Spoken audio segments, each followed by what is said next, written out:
Welcome back, fellow Vikings. How are you doing? G4 of Play-A-Lot here. And yeah, I have a bit of a problem. I missed my boat. Yes, I did. I missed my longship. And now I am stuck. Sorry, because we have travel restrictions. I didn't know.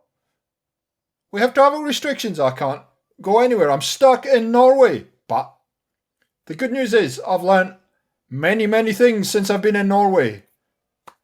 And I'm going to share them with you. Yes, I am. Let's do it.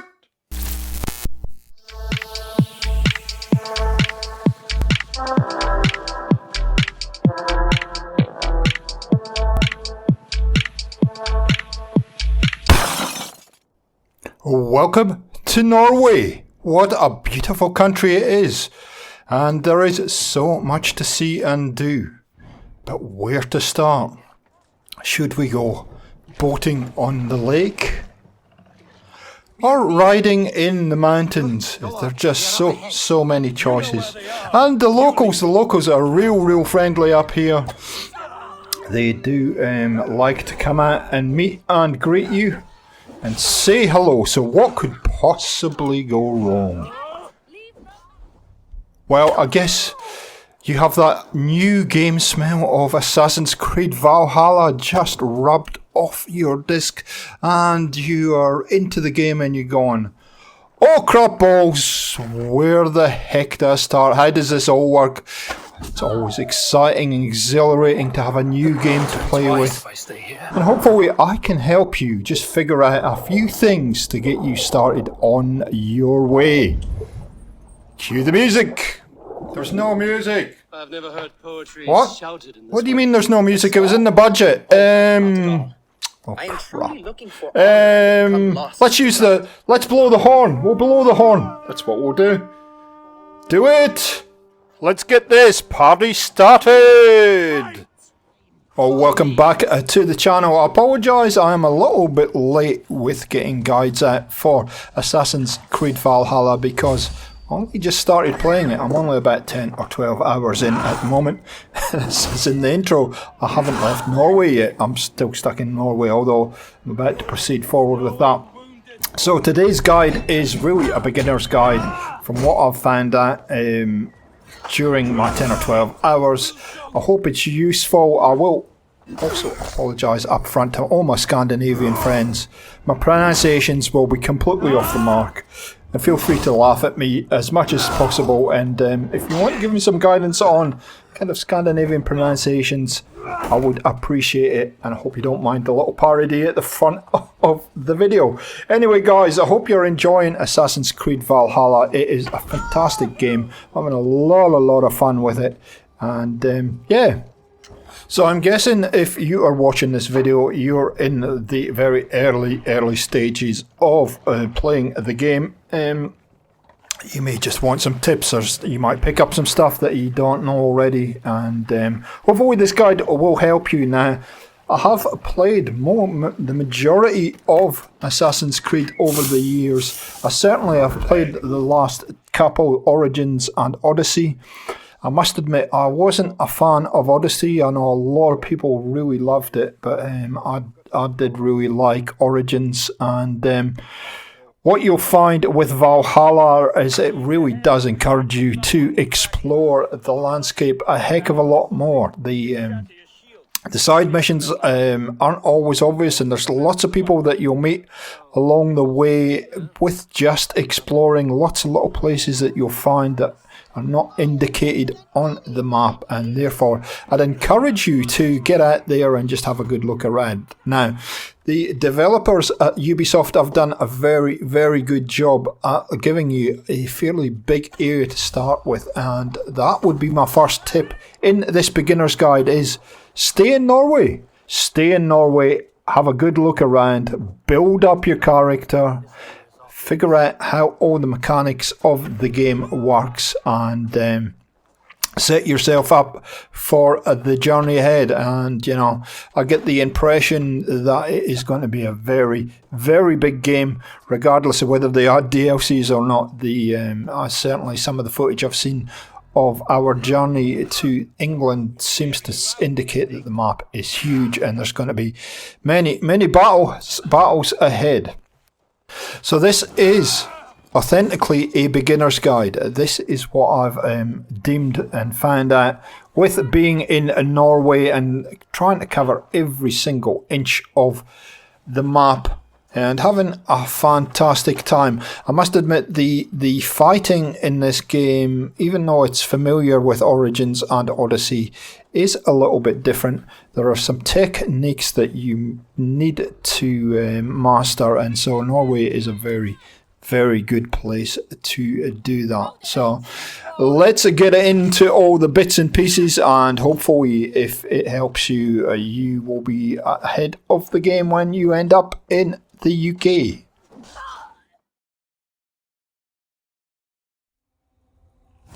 So, as opposed to other games, you are going to have weapons that you can find in specific locations. They're not random. They're in the same locations regardless of who the player is. And basically, once you find a weapon that you like, you can upgrade the absolute bejesus out of it. So my advice is to play around, find all these weapons, and we will be doing guides on where you can find a number of these different weapons featured here in the coming weeks. Find all these weapons, play around with them, equip them, see how they travel with your particular play style. And then see which one actually rings the bell for you and your liking. I must admit, I've had a lot of fun with Bone Biter, which is a long axe, and yeah, it's just a case of working your way through all these different weapons and just what happens. You might be very surprised, and I totally encourage you to try them all. So as with the weapons, you will have a number of armor sets that you can pick up and play and use throughout the whole game if you like. We will be covering the skill trees in a little while, and these there's a number of these armor sets that are linked to your skill trees and some of the attributes that you're going to get and some of the buffs you're going to get. So these are very, very important on how you play the game, and whether it's a stealth character, a melee character, or whatever you go for. So it's beautiful how they have actually linked all these things together in Valhalla, and yeah, it just takes a bit of consideration for you to work your way through and figure out what playstyle you actually want to use in the game. And Norway gives you a huge opportunity to try all those different playstyles and make sure that before you really get into the main game, you have your head around what the playstyle you want to go with in the game might be.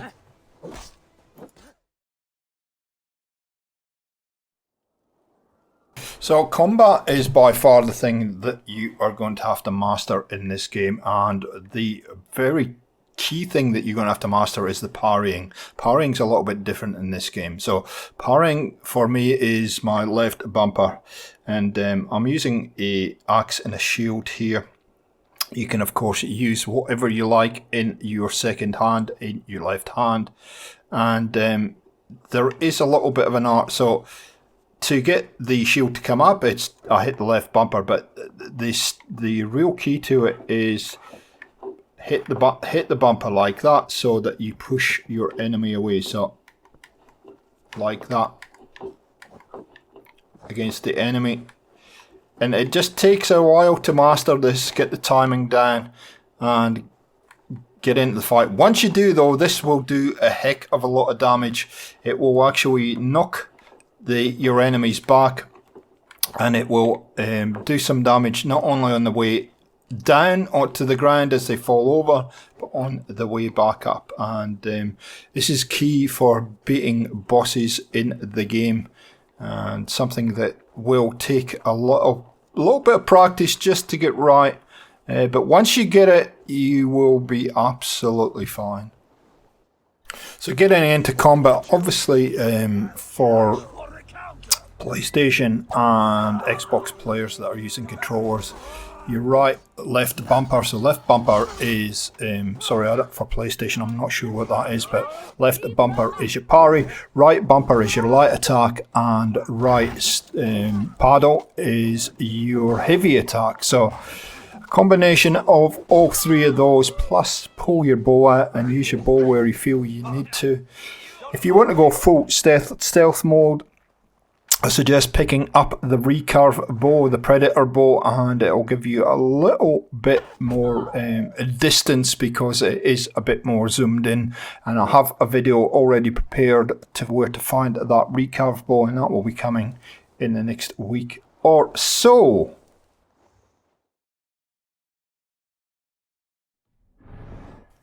So there is a useful little tool that it's not obvious when you first come into the game, but it's extremely useful for you to use. So how you activate it is by pressing down on your D-pad or go south, and you'll come up with this little menu here, and it gives you a whole heap of things to do. Now when you highlight something, it will say release the bottom D-pad to use. So for instance, we have a torch, and the torch can be really useful for getting around and doing all kinds of stuff, and we'll talk about that in a little bit more detail in a sec.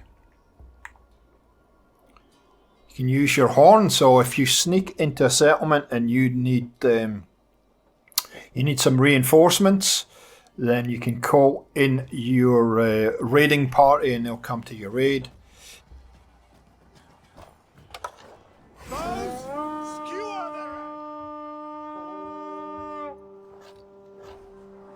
You may not know, but you can call in your longship at any point in the game. So if you're stuck on a shore somewhere, you can use the call longship button to get your guys to come to where you are. So there you go, blow the horn and there they go, they've just appeared.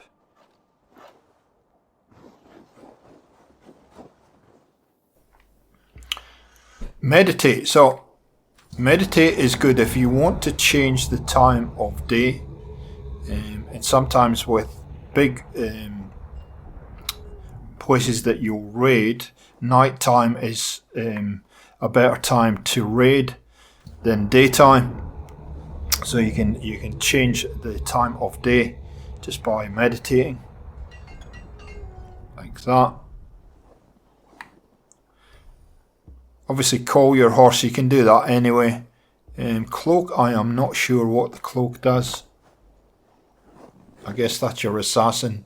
So you can hide your identity. I guess it'll help with your stealthiness. And that's it. And so that's a handy little thing to have. Gives you a little bit more flexibility in playing the game and getting at certain circumstances. So we indicated earlier about upgrading your weapons, upgrading your armor. We'll talk about that now. Fair to say, get out into the environment and find your resources. There's tons of resources to be had. Mostly iron ore and leather at the start of the game, but you're going to need some titanium at some point and some textiles or fabric. And yeah, so get out into the environment, loot as much as possible. You'll find iron ore like we just did there, but also use your raven when you put it up, and we're just going to show you. We'll show you where everything is in a specific area, so you can see the raven is very useful for identifying resources like this. You are going to pick up a lot of silver when you're in the environment. So another way of doing this is to go to the traders, and this is what I suggest you also do. Go to the traders and buy up all their supplies of iron ore and their supplies of leather. And the first thing that I would suggest you upgrade is your rations, which is your health. There's nothing more frustrating, or there's nothing more frustrating for me at least, I was in a battle at the start of the game, and there are a couple of big boss battles at the start of the game. I get low health and I can't, there's nothing I can do. I can't like stim up or anything. So if you upgrade your rations, it will give you up to about 3 health kind of potions before you run out, as opposed to 1, and then you will need more cloth or textiles or something to upgrade further. Also, with your arrows or quivers, I'd suggest you upgrade these as well, and these can be done on the fly, just like this. And before you upgrade weapons or your armor sets, upgrade these. It's an absolute must, and it will help you in the game. It will help you stay alive, and it will you'll be less frustrated with the game. So to rejuvenate your health kits, do a heap of looting. Specifically, look for cloudberry plants, and one place there is an abundance of cloudberry plants is in Fronberg, the first settlement that you really come to in the main storyline. Run around. As you collect the right stuff, you will notice that the health, there'll be a number and a little bar that will fill up to tell you how much more you have to go before you fill up your health kit fully. So run around, and once you have them full, you will not be able to collect any more cloudberry. It won't let you. And at that point, you should have maximum health kits, which, as I said earlier, is 3 once you get it upgraded. And that's plenty for main storyline and little side quests and exploring in the game. So I want to cover the difference in upgrading things. So let's get into the inventory for a second. And you can see across the on the right hand side here, it tells you what resources you have at hand. So leather, iron ore, we haven't got any fabric as yet because we're still Norway and a bit titanium. So to upgrade certain things, you will need resources. You can upgrade certain things straight from the menu. So you can see there will be an up arrow, and it does tell you as you progress in the early part of the game how to do this. So the up arrow means you can just utilize these resources here. The other way of updating is with ingots, and you're going to find ingots all over the place. Once you've collected a heap of ingots, you have to go and speak to a blacksmith. Obviously Gunnar here is the first blacksmith that you're going to find, and he will allow you to upgrade your weapons, and it will tell you what you will need as far as cost. So I can upgrade my breeches to superior from fine with the cost of 1 ingot. I can upgrade my Hunnish bow again to a superior bow, and each time I upgrade, you'll notice it increases the amount of slots that you get. Now you have to increase the rarity, and then you can upgrade using ore, titanium, cloth and leather, the actual stats and the strength of either your weapons or your armor set. So it's, yeah, that's how it all kind of fits together. Hopefully it is all clear. So you also know, as you upgrade your weapons, so for instance with the bow, there is no rune slot, but once you upgrade certain weapons, you'll see they have a rune slot. So runes you'll find all over the place when you're looting, and you can assign any of these to any weapon you want. Likewise, you will have runes that are specific for armor, and you can add those as well, and it will give you an additional buff. if you play around with this rune and you don't like it and you want to maybe try something else, these can be swapped out just very quickly and very easily. So encourage you to continue to kind of play around with these and see what the runes do, and then you'll eventually find the one that you like. You can, the ones that you're not using or you don't like, you can actually sell at the merchants and get some money for. So as far as the skill tree goes, it's pretty comprehensive, and you can see it will open up quite a far way away. Now, one thing that you need to understand very very carefully is that you should just make sure that you experiment with the skills and the attribute, the skills that you want. Experiment with the different trees. Now, the different trees are obviously linked to specific things that you're going to get in the game. So if we hop into inventory, for instance, you will see here we have a Raven clan cloak. So all my armor at the moment is Raven. However, you know, we have things like Varen's axe is the bear, and the bone biter, which I've used a lot, is the wolf. So these link into the skill trees somewhat, and you're going to see, so there it says there's the wolf path, which is in blue, the raven path, which is in yellow, and then the bear path, which is in red. Now, when you collect the armor sets for each of these, you will get, if you spend some skill points, as you just saw, some bonuses for doing that.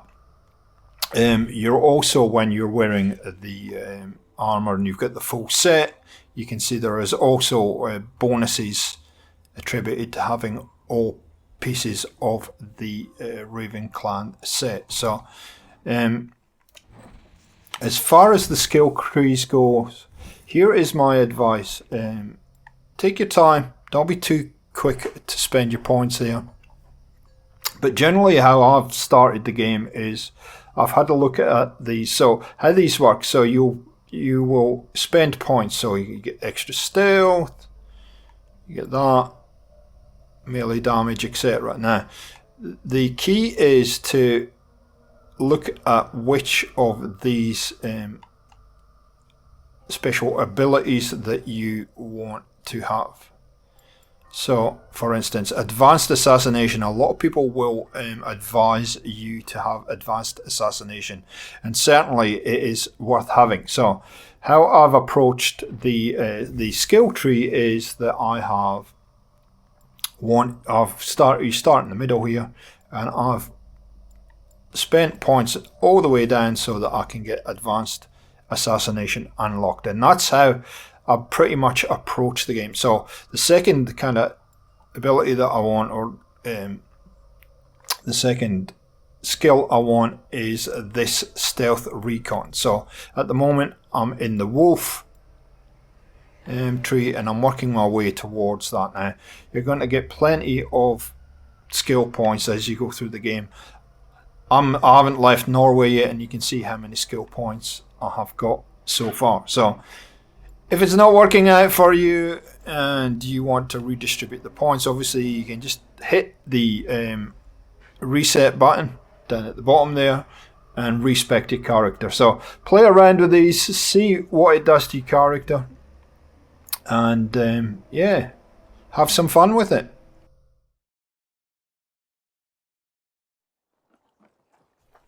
So we move on to the last thing that I'm going to cover in this video, and that is flyting. Don't ignore flyting. Flyting is the Viking equivalent of a rap battle. Yes, I did say rap battle. It's kind of medieval practice of disparaging words, and done it in rhyme. Fantastic. Even the Vikings liked a little bit of a rap now and again. So it is very important though in the whole game, and it does look as though it's just a little mini game, but it does help with your dialect later in the game, and it will actually open up more options when you're talking to NPCs later in the game, and it may actually open some side missions up for you. And what's it all about? The basics, it's basically just insult your opponent as much as you can, and make sure that it rhymes. That's pretty much all you have to do. You need to be very witty with it, and I will do a guide fairly shortly on the 2 fighting battles you get in Norway. I will actually give the answers if you want for those. I'll do a video and put that out in the next couple of days in case you are struggling, just to give you a little kind of flavour of how fighting works. But however, go to Alvis in Fornburg and he will pretty much walk you through everything that you need to know about fighting without betting any money. From that point onwards though, you will have to put down a bet, and you do get charisma points as a reward for solving the fighting battle, plus you will double your money. Yay! And silver is very nice in this game for getting resources and upgrading, as we've already covered. So, yep, don't ignore fighting. It is a key component of the game.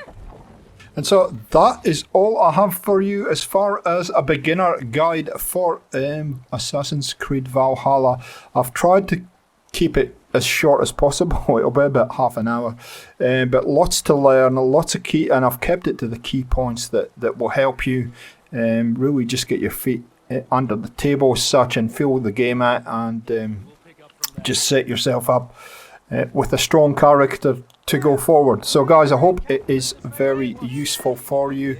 If it is, I'd love to hear your comments that maybe it's helped you in some way, or if you learned something new, leave a comment down below. If you want to keep up with all my game guides on Assassin's Creed Valhalla, please consider hitting the subscribe button and then switch on the notification bell to make sure you keep up all those updates. You can also follow me on Twitter if you like, and we will catch you next time in the Viking game, Assassin's Creed Valhalla. See ya!